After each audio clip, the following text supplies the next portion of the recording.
Hi, I'm your host Vasco Duarte. Welcome to the Scrum Master Toolbox podcast, where we share tips and tricks from Scrum Masters around the world. Every day, we bring you inspiring answers to important questions that all Scrum Masters face day after day.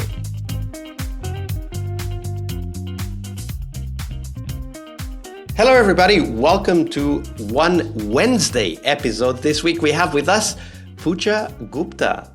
Hey, Pooja, welcome back. Thanks, Vasco. Thank you so much again. So, Pooja, on Wednesdays, we explore change processes, right? And I'm sure you have a great story to tell us. So let's dive into that. Tell us a story of a change process you were involved with and walk us through the steps, from beginning to end. And as you go through the steps, highlight for us the tools, the tips, the tricks, and the techniques you learned back then that you still apply today. So, first thing which I would like to emphasize here before going into the story, and that's what I was trying to coach in my company as well, that we have to normalize the change. Recognizing it is natural, it is constant part of life, rather than making it into, something feared, hyped. People are opposing the change. That's why they are making issue out of it.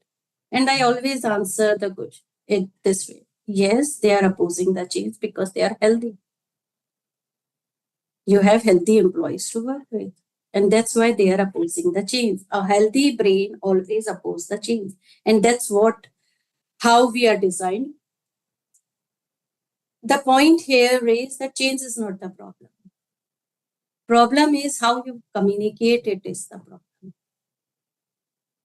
And few examples which I always ask people to try at their home, that change the room of your child without informing the child and see the resistance. Once I simply changed the dustbins of my kitchen. So I moved bio to the plastic side just to experiment how everybody react. Me, who was aware of this change, I was in confusion. My brain was putting now bio into the plastic, and everybody was doing that in the family, including me. So it's so natural. Even if you communicate the change, I was aware of the change I made. Still, my brain was not getting adjusted to it. The point is that you need to communicate it with the empathy. You need to let them prepare for the change. And the reason why I did so much of research on the change management, and then I think I should post this article someday for others to read on LinkedIn. So the heading was From Fear to Freedom by Understanding How Our Brain Works. And when we as a leader, when we as a person knows that how our brain works, we won't be afraid of change. We will rather welcome it. Okay, something challenging is coming in my life now. And as a leader, I will know something really challenging is going to come for my people. I need to help them to prepare for it. So what you're, if I understand you correctly, what you're inviting us to do is to think of change just as a natural, let's call it a standard way of us continuing to exist, whether it be organizations or teams or individuals. But then, if I understand you correctly, you're asking us to reframe how we then think about change, that it is not that change is difficult, which it is. It's not that people resist to change, which they do, but it's rather that we need to, as leaders and facilitators, we need to think about what are people missing or not getting in order to understand what the change is and how it helps them achieve their goals. Is that what you're saying? Not 100%. So people will resist the change. And they must resist the change if they are healthy. If their brain is working in a healthy manner, let them resist the change. You also resist the change. No worries on that front. Problems comes when we start criticizing it and not having empathy about how our brain works when change happens. So change is a signal. that okay, something is going to change and I'm in my comfort zone right now, and if this change will happen, maybe I will lose my job. Don't they really have right to be worried if they might lose the job? The point here is that we need to have the empathy, need to understand that yes, their brain will give them some signals, and we need to have some empathy instead of start criticizing them, because the moment you start doing that, then you are really pushing them away. Then they might leave the organization as soon as they could, or they might not be performing well as they might be doing until now. So the point is that we need to have empathy. We need to involve people with the decision making. Don't do it in secrecy. As I gave you a very simple example, that your child went to school, you change the bedroom of the child and let them be surprised in the evening. Will they find themselves as part of the family anymore if you will start doing these behaviors as a parent? No, they will look for the way out one day. But rather, if you involve them, okay, that's how we are thinking. What is your opinion? How you see it? You will be surprised that maybe some wonderful ideas were coming from their brains, and you might incorporate those ideas. In Finland, I worked in two companies, and in both the companies, I have been through the change. In previous company, it has been really hard because the change means the negotiation, financial negotiation, and nobody was not. Most of the people were not taking it quite positively. Okay, even if this company is going to support you for 4 5 months, and meanwhile you could find some other opportunity.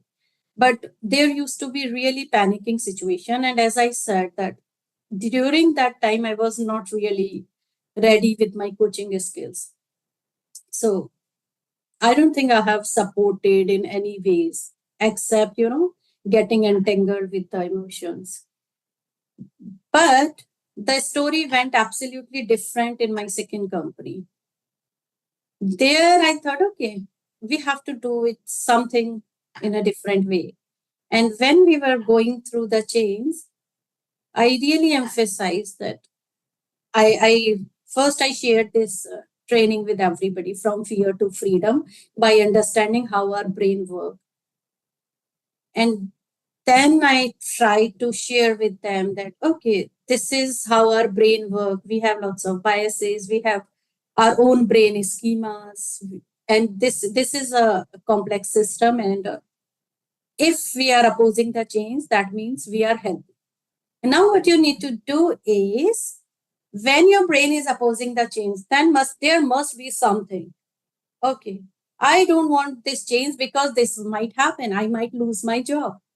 And as soon as you give that, open space to the people, that what you are fear about, and let them speak about it, talk to them about it, then you can answer their questions in a better.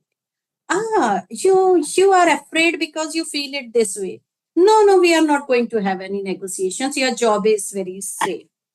Then there was one panicking situation was that product owners won't be part of the team anymore. But the reason was not clear. And when this fear came, okay, product owners won't be part of the team anymore. Then we hear this reason. Okay, they are moving out of team and forming one product owner group. That doesn't mean that they are not available to you. But here we are going to make a small change in our way of working, and we are going to use product reuse, so that product owner, designer, and senior developers, or maybe the developer, they can work more closely to frame the requirement, to more refine the requirement, so that when the requirement comes to the team, we have better clarity instead of we are changing the requirement in between the cycle. So we have more clarity towards the goal.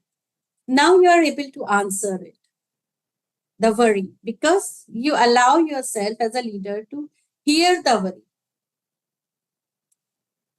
I think this funda also comes with our old school method. I do remember in my childhood, the parenting was different. So you have to do what father says. But nowadays, parenting is very different. You have more discussions. You involve your family, and you hear your kids more. It's not like, okay, somebody with the hunter is coming. So those thought process and those way of working needs to be changed now. That we are in a different world. Absolutely. And it does mean, talking about change, that we also need to change our perspective. And I think from what you said, something I want to highlight, which I think is a beautiful message for all of us, is we need to hear people's worries. When they react to change negatively, it's because they're healthy. And pushing them further is not going to help the situation in any way. We should rather turn it around and say, okay, what are the worries we have? And let's see if we can tackle them. And some worries don't need and might not be able to be tackled. And that's okay as long as we talk about it.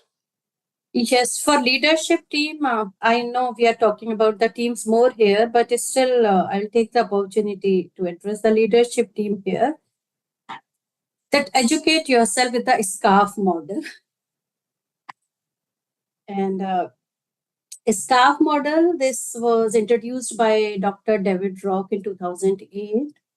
And he offers super valuable insights for leadership team. This model rooted in neuroscience basically, and it talks about 5 key drivers for human behavior. So status, certainty, autonomy, relatedness, and fairness. So as soon as somebody will see, okay, maybe let's take example of certainty in my previous company. So I told you about it. Now, after this change, I'm not certain that I'll have my job or not. I'll definitely try my best to oppose that change. After this change, I am not sure if I'll be part of this team anymore or not, or if you will bring any manager instead of Scrum Master on top of me. Will manager hamper my autonomy? So this SCARF model, when they know about this model, they can, use this as a tool as well when they are introducing the change. They can involve people and they can try to understand, somewhere do you feel we are hampering your autonomy? And team might say, yes, because you are bringing managers instead of Scrum Masters. Now they will take away the ownership like the hunter father over us. No, that's not gonna happen. Those are, maybe we are using a different term, but those are the coaches for you. Absolutely. And a great reference to the SCARF model. I'll put the link on the show notes for people to go and check it out. And once again, Pooja, thank you very much for sharing all of these insights with us. Thanks, Vasco. It's a great pleasure. Leading change is one of the core skills we must acquire, but it is only one of the steps towards our success as Scrum Masters. Tomorrow, on Success Thursday, we will talk about how to define success for the Scrum Master role. We'll cover tips on how to measure your way to that position, and most importantly, how to develop that focus on continuous improvement that is as important for Scrum Masters as it is for teams. See you tomorrow. We really hope you liked our show. And if you did, why not rate this podcast on Stitcher or iTunes? Share this podcast and let other Scrum Masters know about this valuable resource for their work. Remember that sharing is caring.